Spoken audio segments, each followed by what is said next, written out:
The Dharma is complete, and therefore it's extremely useful because you don't have to have a certain kind of person or a certain kind of education or anything. It's dealing with the actual essence, you might say, the nature of the mind itself, which we all have and all share. And therefore, this 84,000 heaps of Dharma is because there's just such a wild variety. Each one of us is unique. And therefore, many, many different medicines for whatever works at a particular time or for a particular makeup of a person. So there's the outer teachings, of course, the working to benefit sentient beings, but there's the inner also. This short mindset prayer that we have actually relates to verse 29 in the Bodhisattva practices. Verse 29 is understanding that disturbing emotions are destroyed by special insight with calm abiding. Cultivate concentration which surpasses the four formless absorptions. This is the practice of bodhisattvas. So those four formless absorptions, it's referring to, this, you could say, conceptualization of the samsaric world, the world of ignorance. And the terms overlap sometimes, so it gets a little confusing for people. But basically, there are three realms.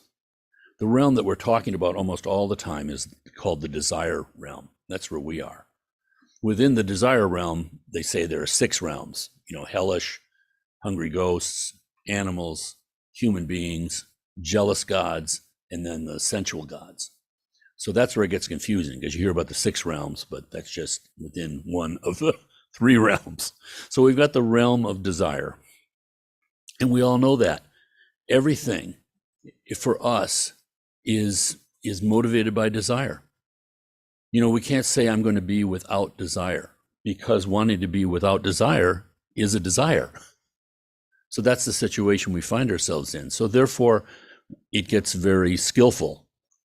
For the self-liberation path, we just stay away from what the teachings say are the afflictive emotions, the emotions that actually disturb our mind, and cause us to do negative things by body, speech, or mind. We just stay away from it.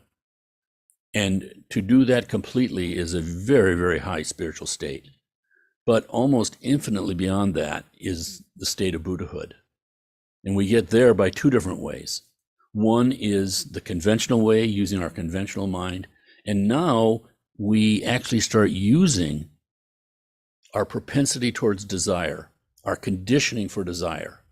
But instead of this desire for this imaginary self, trying to aggrandize it or to push away things that threaten it, instead of that, we've never looked at the self, whether it really exists, but we're acting as if it does.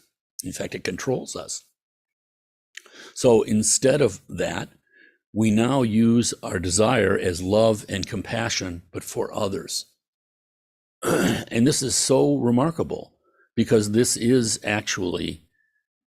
what is meant by the Mahayana in this outer way. You're thinking about other beings for the first time. So if you're doing the first perfection of giving, well, there's a little bit of a dent in that ironclad self-grasping.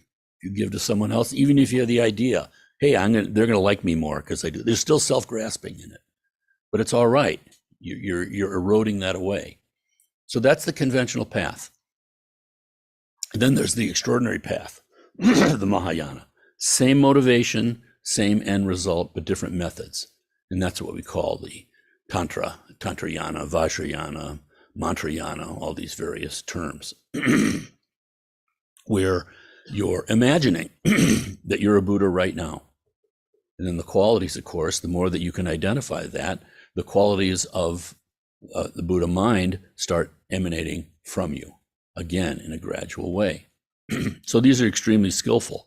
But the short mindset prayer points to the inner motivation, the inner Mahayana in our practice. May all mother sentient beings equal to space, have happiness and the cause of happiness. So these four mindsets that they're going to list here correspond to the four formless absorptions in verse 29 of the 37 Bodhisattva practices. So we get, again, the realm of desire. Above that is the realm of form.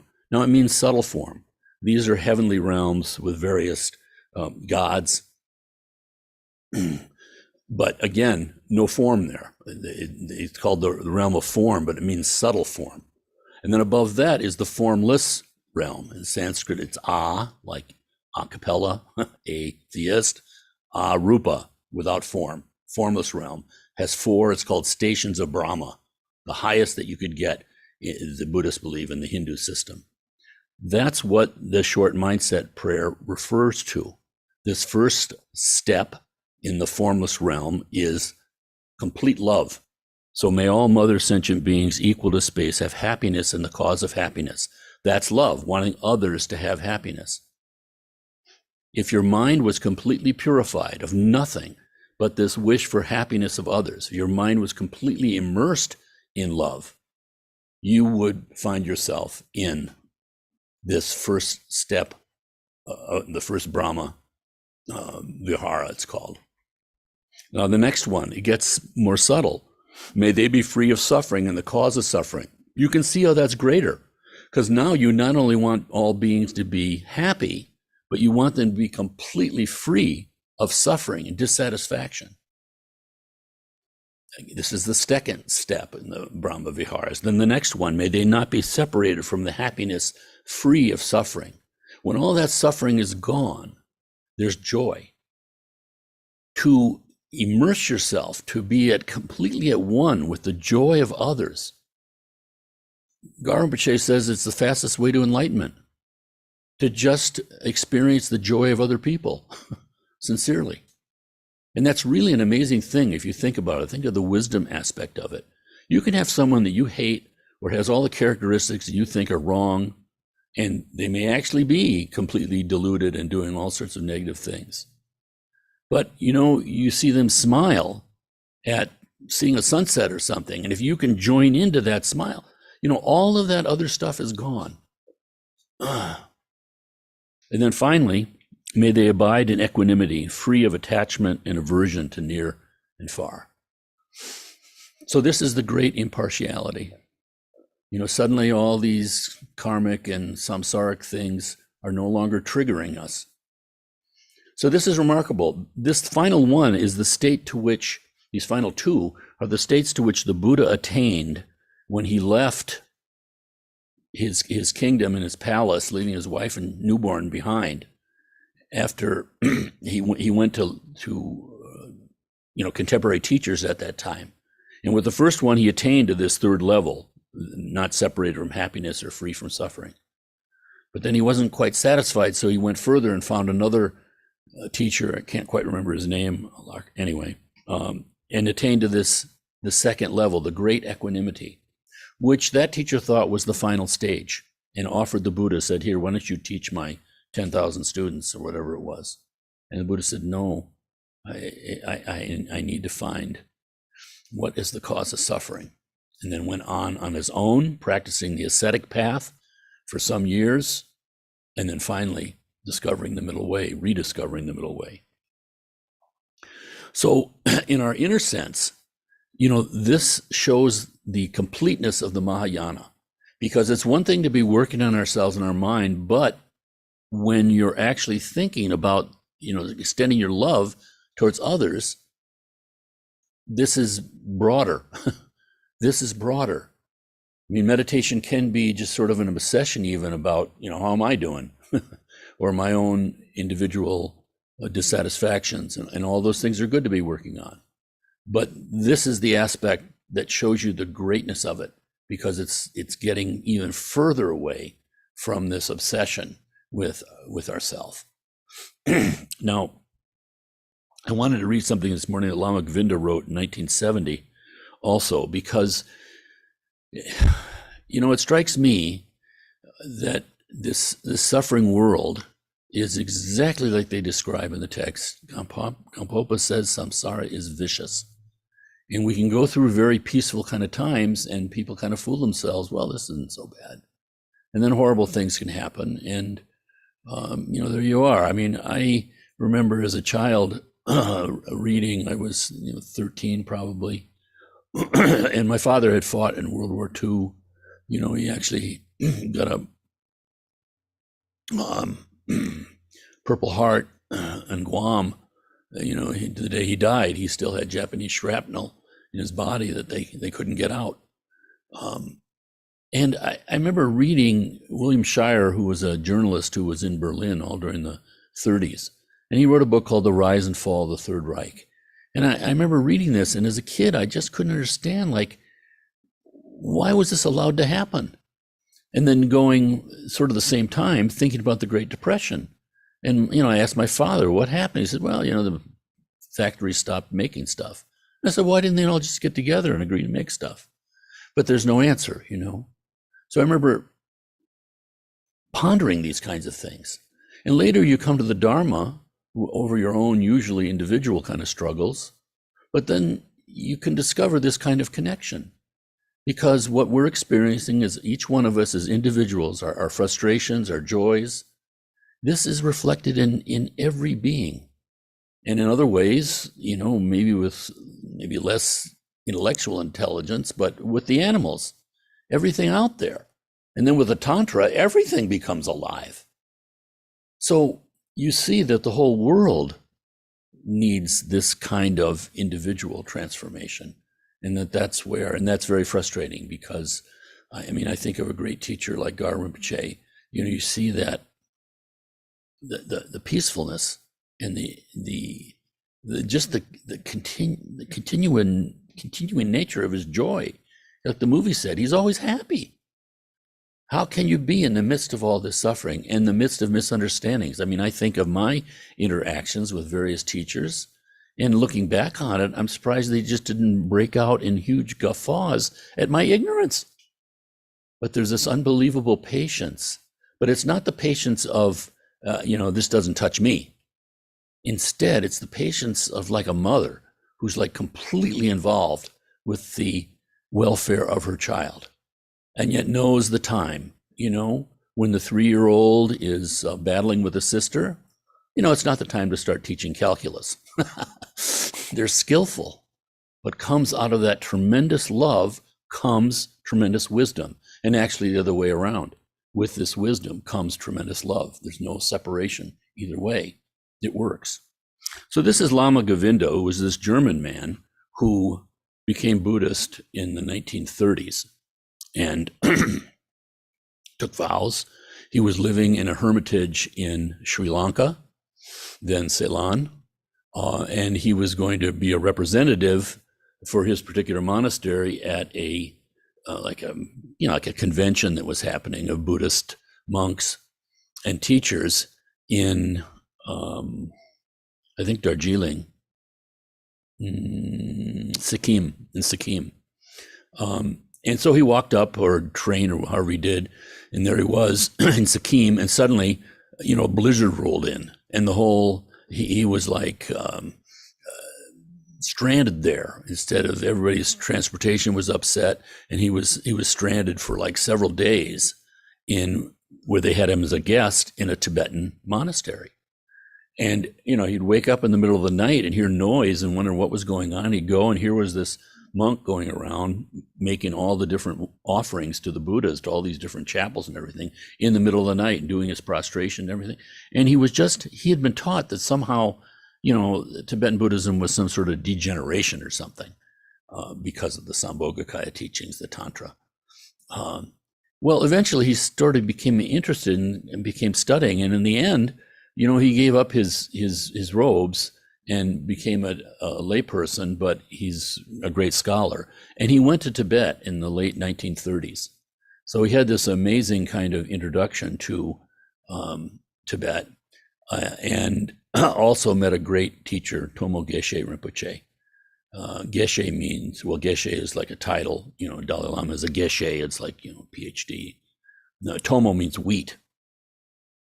So he was the great scholar, the great wheat scholar, Precious Jewel. I love these names. And he was at the great monastic universities of Tibet, I think Sera, where actually the four of us were able to go. And he had done the full training in the sutra teachings, and then further full training in the tantric teachings. And, was quite a recognized scholar, but then he disappeared. He did a retreat. No one knew where he went. He was gone for like 12 years, off in the mountains of Tibet. And then one day there was a shepherd who heard a bell ringing, and he looked and found him in this cave. It was his time to come back to the world. And so Tibetans, with their natural kind of devotion, they said, look, there's a great monk here. This would be good for our valley and good for all of us. And so they founded a monastery. Well, he was a great, great Lama. There's still people, I think, alive today, well, maybe not anymore, but Lama Govinda had became a student of this man, and then also interviewed people that were once with him. He was traveling across Tibet, in a remote area, and suddenly people saw this incredible display of 100 Buddhas in the air, up in the sky. Some people saw the whole thing. People could see different degrees of difficulty. Some people just saw rainbows, but for everyone it was kind of remarkable. And then stuff started falling down like manna from heaven. There were these kind of substances that you could eat, but then it would dissolve in the air. So this remarkable kind of Lama. So Lama Govinda then wrote for many years. He had land in Ellora, northern India, which when he was getting ready to die, he consulted with our lamas about Poa and about how to die. And he gave his land to the Drikung. So it's a retreat center now, where he once lived. Rachel Dodds, who was here years ago, most of you don't know her. She did a 3-year retreat there. And she's also a student of Garvin Pache. She now lives and teaches in Italy, but she was here once too, as teaching us. So this is from Lama Govinda. He wrote this in 1970. He says, why is it that the fate of Tibet has found such a deep echo in the world? There can only be one answer. Tibet has become the symbol of all that present-day humanity is longing for, either because it has been lost or not yet been realized, or because it is in danger of disappearing from human sight.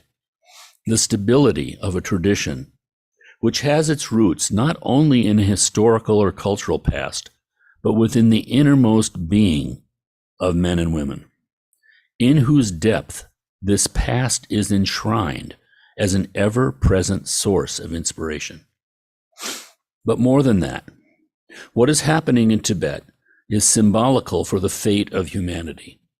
As on a gigantically raised stage, we witness the struggle between two worlds, which may be interpreted, according to the standpoint of the spectator, either as the struggle between the past and the future, between backwardness and progress, between belief and science, between superstition and knowledge, or as the struggle between spiritual freedom and material power, between the wisdom of the heart and the knowledge of the brain, between the dignity of the human individual and the herd instinct of the mass, between the faith in the higher destiny of human beings through inner development and the belief in material prosperity through an ever-increasing production of goods.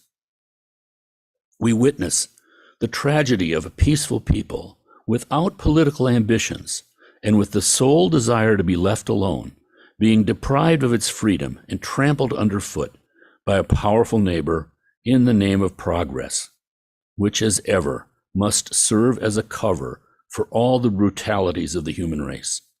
The living present is sacrificed to the Moloch of the future. The organic connection with a fruitful past is destroyed for the chimera of a machine-made prosperity. Thus cut off from their past, human beings lose their roots and can find security only in the herd and happiness only in the satisfaction of their ephemeral needs and desires. For, from the standpoint of progress, the past is a negligible, if not negative, value, bearing the stigma of imperfection and being synonymous with backwardness and reaction. What, however, is it that distinguishes human beings from the animal, if not the consciousness of the past? A consciousness which stretches beyond his short lifespan, beyond his own little ego, in short, beyond the limitations of his momentary, time-conditioned individuality. It is this wider and richer consciousness, this oneness with the creative seeds hidden in the womb of an ever-young past, which makes the difference, not only between the human and the animal consciousness, but between a cultured and an uncultured mind.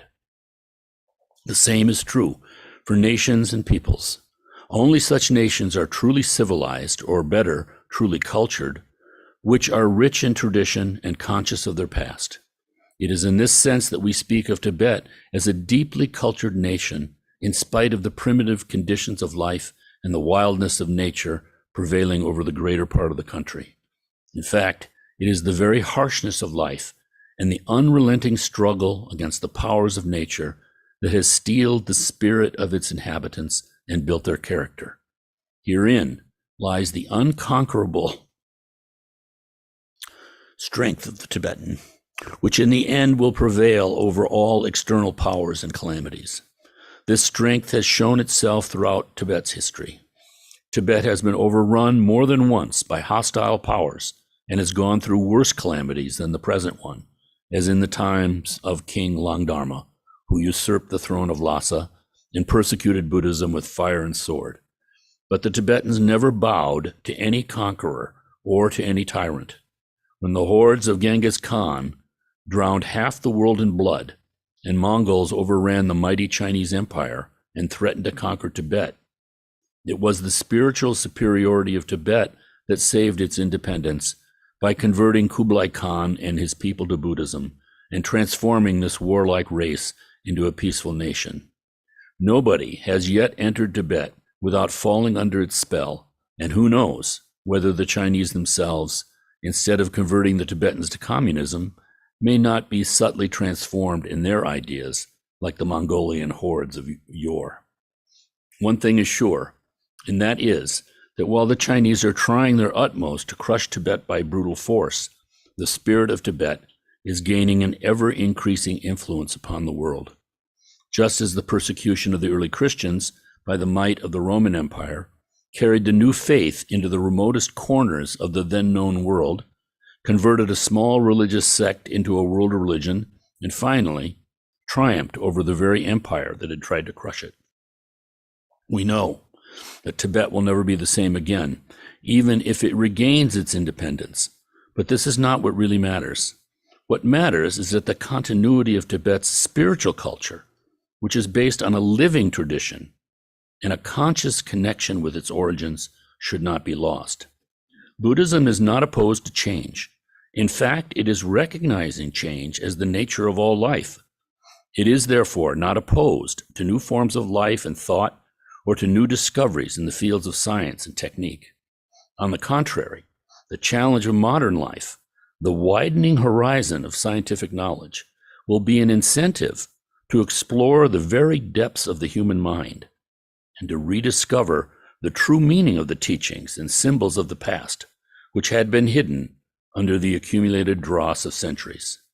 Much that had been merely accepted as an article of faith, or that had become a matter of mere routine, will again have to be consciously acquired and resuscitated. In the meantime, however, it is our task to keep alive the remembrance of the beauty and greatness of the spirit that informed the history and the religious life of Tibet, so that future generations may feel encouraged and inspired to build a new life on the foundations of a noble past. And that's always seemed to me to be really, part of our job and role here. Our task to keep alive the remembrance of the beauty and greatness of the spirit that informed the history and the religious life of Tibet. So it's not about Tibet per se, but the meaning. Always, always about the meaning. So we live at a very kind of opportune time, where there's still this actual physical connection Those, we'll play it again, but those who have seen the movie on Gartar Rinpoche's life, I mean, what a remarkable life. You go from this classical, traditional wisdom culture, and then suddenly the modern world is thrust onto you with all the tragedy and suffering that goes with that. And then somehow coming out of that, and out of that great event, to be spreading the Dharma around the world. It is such a wonderful story, and I think, a lamp lighting the way. The inner teachings, are so profound and so therapeutic, you might say. There was a great scholar who's now passed away, Herbert Gunther. He translated the book that I have of Gampopa's The Jewel Ornament of Liberation, and many other things. So he was a great scholar. He was either Viennese or German, but U.S. citizen or maybe Canadian. He was at the University of Vancouver, and he sponsored Dejung Rinpoche, who was the leading scholar and Lama of the Sakya tradition within Tibet. He's one of the first Lamas to come to the United States, maybe 1959. Just a tremendously outstanding Lama and scholar. And so Gunther worked with him, but he has this ability to, speak in the English language. I'm speaking to Gunther now. So just a little bit from him, if you'll forgive me again, reading these excerpts. So this is Hubert Gunther. In the history of Buddhist thought, meditation has always played a major role. As we usually understand this term, it implies a definite directing or focusing of thought, and in particular, it suggests an effort to understand the thing so considered in all its aspects, relationships, and values. It is not necessarily an effort to work out a definite problem. In its religious context, meditation is claimed to be an enhancement of life's powerfulness, and in order to achieve the latter, attempts are made to suppress consciousness completely, whether by drugs of various kinds, asceticism, or other means, which are often indistinguishable from, if not identical with, mental derangement. So he's not talking about Buddhist meditation yet. He's talking about our general idea of meditation. Common to all such attempts is the pervasive feeling of the importance of oneself. Be this self-importance a plain case of megalomania, the world could not do without me, or an instance of self-debasement. I am just a chattel of some transcendental hocus pocus. In either case, a fiction is allowed to dominate. And as Buddhist texts repeatedly assert, it does not matter whether one is fettered by a rope of straw or a chain of gold. The fact remains that we are fettered in bondage and are not really ourselves. The fiction of a self or the self is a postulate elevated into a metaphysical principle. It has, and here again the Buddhist texts are quite explicit, it has its roots in ignorance, that is, the inability and maybe also the unwillingness to acknowledge the fact that the word I is merely a noise coming from a speaker and does not stand for anything or person, as does, for instance, the word table. Buddhist meditation is not concerned with a self, be this a super self or a transcendental self or any other fiction, but rather with breaking through the stranglehold of this fiction and letting human beings' real identity emerge. Meditation thus aims at an identity experience, of which any form of a self-image is but a distortion and a travesty. It is the nature of every self-image that it can see the world only as an extension of this image. If a man is a football player and he plays to prove his ability, to impress others and to make money, if he believes himself to be a great lover and makes love to a woman, he does so to prove his virility. Such a person merely vegetates in a world of concepts, abstractions, beliefs, and stereotypes which have little to do with the real world. Such a man, in other words, has no depths, no real being. He is merely a surface phenomenon floating from one fiction to another and producing all the time new fictions that are as irrelevant as the old ones. Human beings experience the reality of the world through the body, in the sense that the body is the focal point through which he responds to the impressions he receives, and on account of which there is for him a world. The manner in which he conceives of his body may facilitate or impede his activity. Usually, man tends to overestimate or undervaluate his body. The analysis of the body, with which, according to the text translated here, this is from Calm and Clear that we're doing our retreat on next weekend. The analysis of the body, which according to the text translated here, meditation begins, is not meant to disparage the body, but to bring it into proper perspective. By understanding the body as an image or a set of images, we free ourselves from the dominance of these images. In a certain sense, then, the body is and is not. It is insofar as it is more responsive, and it is not insofar as it is no longer a postulate demanded within the framework of a theory about it. The more alive the body is, and the less it is a dead thing, the more vividly can man perceive and appreciate reality as it is and respond to it naturally without preconceptions.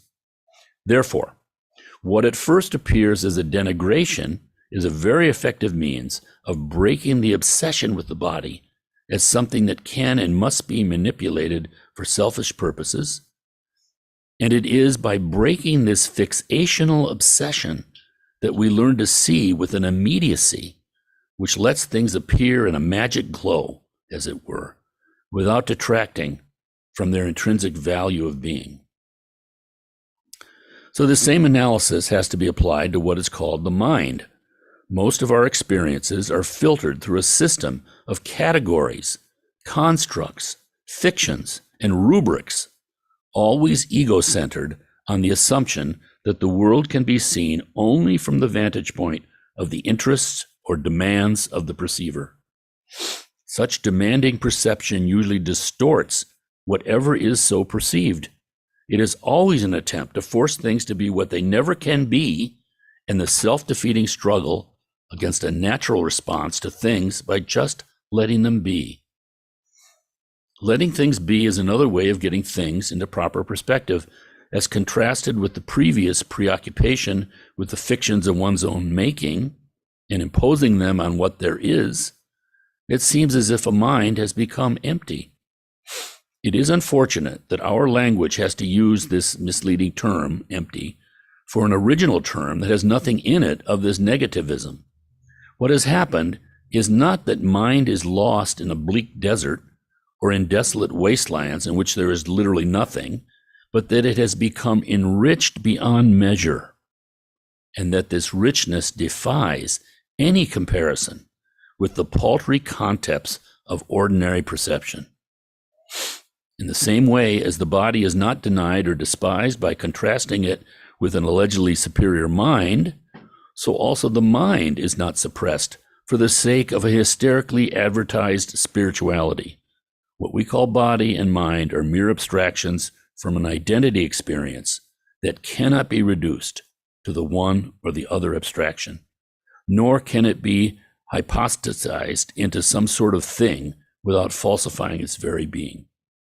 Thus, Buddhist meditation differs from other forms by helping human beings to be, rather than to subordinate themselves to something or other, or to wipe themselves out by demanding the impossible. By restoring human beings' being, it is therapeutical in the best sense of the word. So forgive me for reading long passages like that. But this is such profound stuff. And it's not only profound in a philosophical sense, where it stands up to the philosophy departments and all the theologies and all that stuff on equal footing, you might say. But it's practical in that it's going into the heart. It's one thing in an intellectual way to understand Buddha's teachings, concepts, everything. But that's all on the surface too. The only point of these teachings is to use them as medicine, take them as medicine, or use them as tools to look into our mind itself. And this is remarkable, as the Buddha discovered a long time ago. It's the middle way between just endlessly trying to increase, like material happiness, power, all of these things, reputation, all of it. And on the other hand, destroying all of that, thinking that all of this over here is bad, so we need to have some sort of, I don't know what, destruction of all of that. These two extremes. Instead, it's the middle way. And like he said here, this emptiness is not a lack, but rather it's the complete effulgence. This is one reason that the Tantra is so useful to us. And although, in an intellectual way, it can put off people in a lot of ways, but that effulgence of our mind, we start by imagining ourselves as a Buddha. And that can create problems for people. Because if you have an identity that is, seeking its own individuality by always being below or down or defeated or whatever. On the other hand, if you have an identity that's trying to assert its individuality by always having the arrogance of pride or greater in everything, when you visualize yourself as a Buddha, the mind of that Buddha is vast loving kindness and compassion. One modern teacher, Japanese ethnicity, but he just recently passed away. He was a professor at either Smith or Wellesley, I can't remember. He said, it's like the sharp peaks of the mountain, are eroded by the experiences of wind and rain and glaciers. And all these elements come down into the valley where they're nutrients. So we're living in the valley where we're getting the benefit. We grow out of these experiences, but in a way that we're actually sustained and nourished by it. It's the genius of practice. In one of the Zen koans, they talk about, the mother lion, out of her great compassion, will push away her cubs. And as they come back, she pushes them away. She's making obstacles to make them stronger, because they have to somehow get over these obstacles in order to get to their own mother. And she's doing this out of love. And so for us, the practice, the difficulties become purification. Suddenly, instead of this mindless kind of suffering falling out of the sky, like in the worst joke of a cruel God or the lack of a God, instead, our suffering has meaning. We're purifying ourselves of the veils, the obscurations that prevent us from knowing ourselves. It's a paradox of paradox. And yet, the path has been revealed.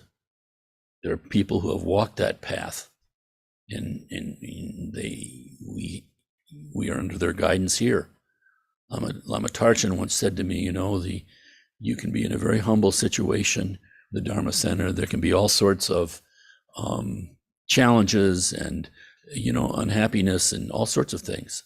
And yet, if people maintain the samayas, the basic commitments to one another, to themselves, to their true nature, to their teachers, then the wisdom mind of the Lama flows through and everyone benefits.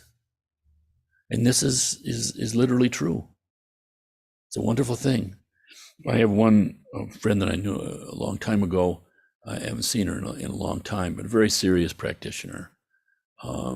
Is a Zen, practiced Zen, and has had all sorts of challenges and difficulties in that. But she came to visit White Lotus once, and